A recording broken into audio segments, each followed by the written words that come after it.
ఇది cricket logs లో day 5 part 2 అనమాట. గైస్ పార్ట్ 1 లో అయితే మాత్రం వాళ్ళు 78 కొట్టారు, మేము 79 కొడుతున్నప్పుడు అనమాట. నేను మా మామ అయితే మాత్రం ఓపెనింగ్ వచ్చాం.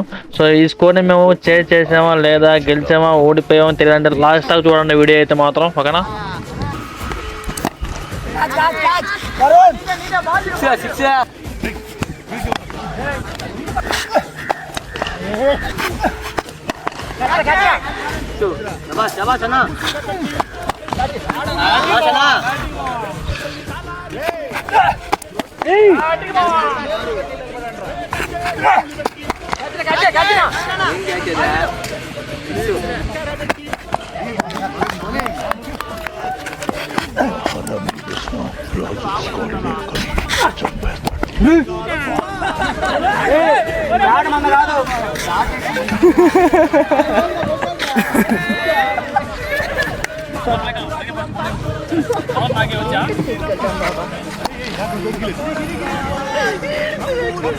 సో గైస్ మేమైతే మ్యాచ్ గెలిచాం అనమాట. వాళ్ళైతే మాత్రం 4 hours మ్యాచ్ మాకు ఇచ్చి తెలిపారు అనమాట. మీ ఊర్లో కూడా మంచి ప్లేయర్స్ ఉంటే కింద కామెంట్ బాక్స్ లో వాళ్ళ పేర్లు ట్యాగ్ కొట్టను.